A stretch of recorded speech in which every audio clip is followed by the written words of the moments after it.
So it just occurred to me that I completely forgot to show you guys my settings for Season 4 Reloaded, and I normally do that the day that an update comes out. I show you guys my updated settings, and it would have been the best right now, because right now is when I had to change literally everything. I just reinstalled the game a couple of days ago. I have to change literally every single setting because it was all set to default. So let's get into it. I want to talk about controller settings, I want to talk about graphics, I want to talk about audio, but mostly we're going to be focusing on controller settings this video, because I kind of switched up a few things that I do, and we're going to get into some details about that. Let's go.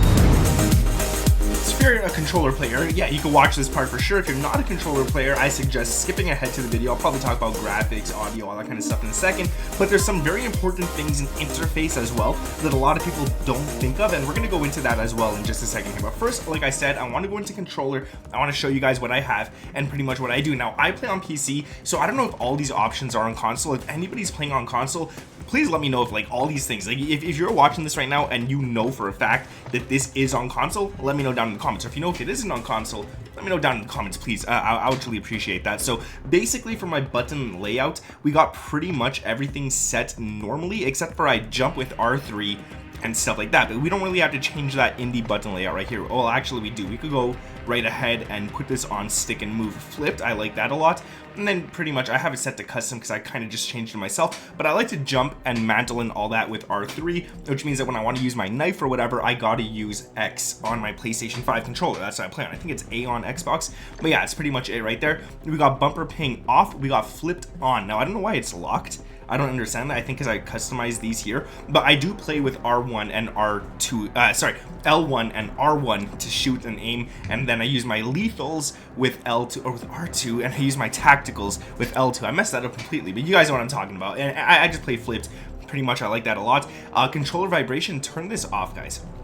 Set this off right now. Like it feels good. I get it, like the feedback and all that kind of stuff with your controller, it feels great, but I have to say, controller vibration, it messes your accuracy a bit, it messes with your aim a bit. Turn it off. It will feel weird for a few days, but you'll like it a lot. And then dead zones right here, which I gotta actually switch this up right here because I got some stick drift, so I'm probably gonna set it to 5 and see if I get stick drift there or not. But pretty much left stick minimum, if you want to put it to 0, put it to 0. I'm gonna leave mine at 5. I just prefer it at 5. And then the maximum you want to set to 40. This is pretty good. Like overall your movement's gonna be nice and solid, it's gonna be fluid, everything's gonna be good with this, and it just works out good. You don't have to move your stick all the way for it to activate what you need it to activate. It's just, it makes things quite faster. And yeah, I don't know why I backed out of that. And then the right stick, if you could put it to 0, go ahead and do it. I have to put it to 5. I got stick drift on it. I used to never have stick drift on this controller.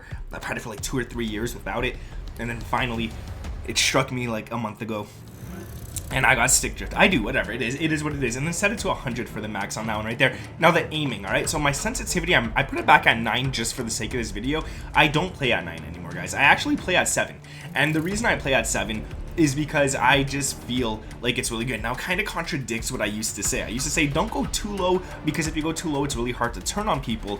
But if you put it on 7, and actually let's just do it, and I'm gonna go into the firing range to show you guys something here. If you put it on 7, and then we'll use any gun, it doesn't really matter, and then you hop into the firing range, you're gonna see that 7 is actually not that slow. You're actually still pretty quick, and then it's easier to actually just go ahead and lock onto people and just snap. So that's what I like about 7. 9, ooh, I would be a little bit too quick, so I would like over snap or something, and then it would just be a little harder.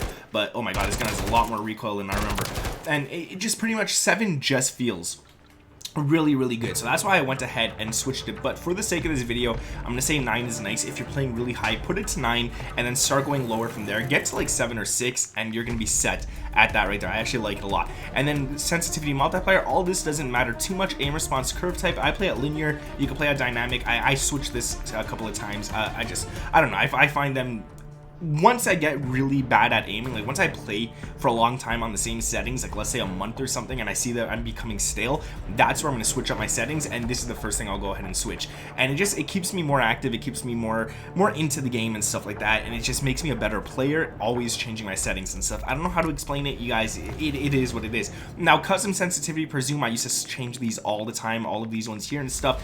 Basically the only ones you need to change is low zoom all the way up to 3 times zoom, and just put it to 0.95. 95. You're going to be a lot more accurate. It's going to be really nice. And then these ones right here are pretty much sniper scopes, so you want to keep that higher. If you want to even put it higher and get used to it, go ahead and do it.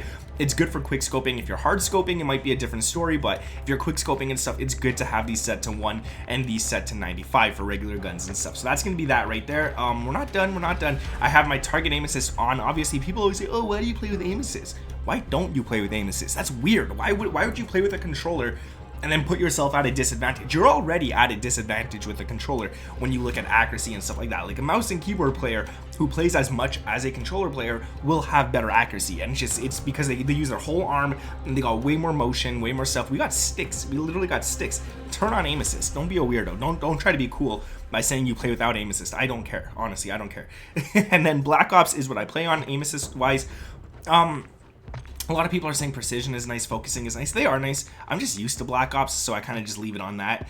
And I don't know if I used to play on focusing or precision a month ago. Like I said, I had to reset my whole entire settings, so I just put it back to Black Ops, and it is what it is. And then all of this kind of stuff right here, we don't really need to touch. Gameplay wise, pretty much, I used to have automatic sprint on. Turn it off. It messes you up, especially if you're using dual wielded weapons and stuff. It is so annoying to have automatic sprint on. But one thing I will say is your auto move forward, you're going to keep off. Your tactical sprint, you're going to put to double tap, and then the ground mantle, you're gonna have this set to on, but you're gonna have automatic airborne mantle set off. This is really important. This is so that you don't automatically mantle stuff when you're in the air. Like, let's say you jump out of a window, you don't want to automatically mantle something if you're in a gunfight. It's just gonna screw you up. You're gonna lose. So definitely turn that off. Automatic ground mantle. Turn this off, man. This has killed me so many times when I've been in a gunfight and stuff. Like, you run up, you're shooting someone, and then your character just mantles backwards or something because there's something behind you and you jumped by mistake. That's annoying. Turn that off for sure. Slide, dive behavior, I've tapped to slide. Plunging underwater, we got trigger, and then parachute. And this is pretty much, we don't really use a parachute in multiplayer, but free fall, and then you just pull it out at the end whenever you feel like it, or you can pull it out whenever you want. Sprinting door bash on. There's some people who play with this off, and then you're trying to run away from someone and you can't open the door because you didn't hold square or something, so that's annoying.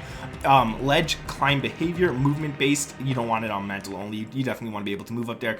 And pretty much all this stuff here, you guys could go ahead and pretty much just go copy it, see what you guys like about it, and do what you want to do with it. Now I'm going to go into the graphic settings. There's not much I want to talk about in the graphic settings because I know a lot of you guys are on console, so some of it's a little useless, but we will go into a few things. And the first one that I want to talk about is brightness. Now guys, don't forget, we're going into interface in a sec. There's going to be a few things I'm going to show you in there that's going to change your game forever. All right, so brightness, you want to set it to where it's literally not visible. This thing is accurate. Like, if you're playing a Treyarch game, if you're playing Black Ops right now, you could set it to 100. Even if the not visible is fully visible on Treyarch games, setting it to 100 makes the colors look beautiful on that game. This game's different. You set it to 100, your game's going to look washed out. If your game looks washed out, make sure that you actually set this to where it's actually not visible, and the barely visible is barely visible. I can even go lower and it'll look nicer, but then it makes the corners and stuff a little too dark.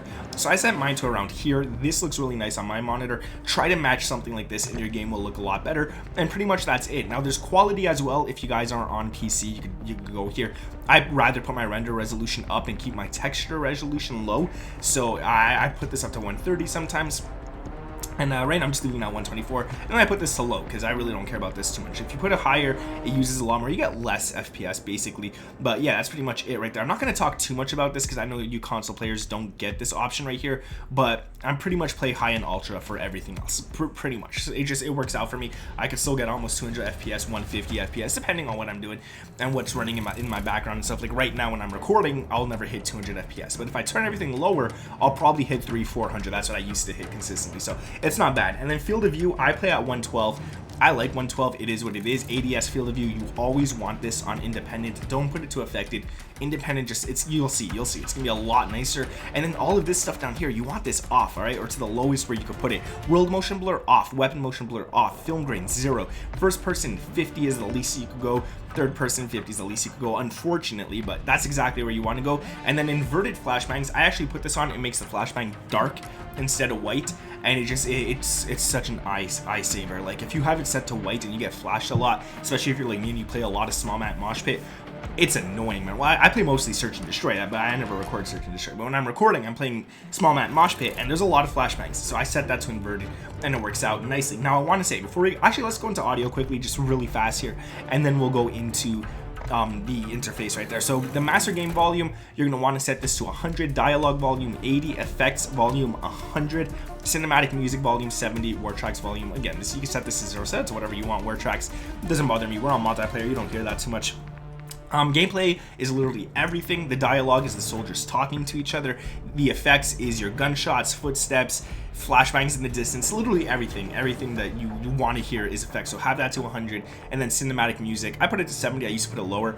I just leave it at 70. It's pretty nice there. Now interface, this is the one that I really want to talk about. All right guys, this is one that I think is the most important, and there's just a few things in here. Well, color customization, you can literally change whatever you want. If you want to be a different color on the minimap, go ahead and change that. If you want your team to be a different color, go ahead and change that. Your party, if you want enemies to be pink instead of red, you could go ahead and do that right there. If you want them to be green and just confuse you, you could go ahead and do that as well. You could do whatever you want here, it doesn't matter, it's fun. But what I will say, HUD bounds, you want to set this all the way out to where you can. All right, you're gonna set this all the way out. It's gonna be the best. Minimap shape, you're gonna put to square. Don't play at circle, you see a lot more with square. It's a lot nicer. Minimap rotation, you're gonna have it on so the map rotates with you and you're always pointed within the same direction. Horizontal compass, I have it off. It's just, it takes up too much space on my screen. I don't like it, it's an eyesore. I don't use it, so I turned it off. We don't want that on, it's just really, really ugly. And then crosshairs, this is really important. We're gonna turn this on, but not only are we gonna turn it on, we're gonna go to the center dot, we're gonna turn on the center dot as well, and we're gonna set it to the largest. The reason you wanna set it to the largest is so that you could get that dot, you could see it perfectly clear every single gunfight. You want to line that up with an enemy before you begin to ADS. So it's actually really, really nice. Let me show you guys exactly what I mean here. Let's go back into the firing range, and let's say you're like this. You don't want to just ADS and then aim at an enemy. What you want to do is you want to have that center dot directly on the enemy, and then you could begin ADSing as you're doing it. So by the time you ADS, you're already on, and you could start shooting at the same time. So like right there, as you guys can see, before I even ADS, I was already shooting, already hitting, because that center dot was over the body. It was really nice. Not every shot's gonna hit when you hip fire, but it's gonna come out nicely. Rather than waiting and then shooting, you waste like a whole second right there. If you guys do it like this instead, you're running, whatever, you see someone, oh, and then you start shooting while you're ADSing, you're gonna get the kill a lot faster. It's gonna be really, really nice. So yeah, that's pretty much it for interface. There might be a few more things I want to talk about here, but let's just go over it quickly because I haven't looked at interface in a while. I just know I have it on and I never change it. So basically, I think that might be it. The FPS counter, yeah, it's just the stuff up top. I don't really care. I think that's it for interface. Yeah, that's gonna be it for the actual settings itself then, guys. If you guys enjoyed this video, make sure to drop a like, sub to the channel. Let me know what settings you guys actually have on console. Did I go over all of them? Because I haven't played on console since Modern Warfare 2019. I forgot the settings that are on there. So yeah, just let me know down in the comments. Thank you guys for watching. Sub to the channel if you're new around here, and if I helped you out at all, drop a like on this video. My name is Nick, and I'll catch you in the next one. Peace.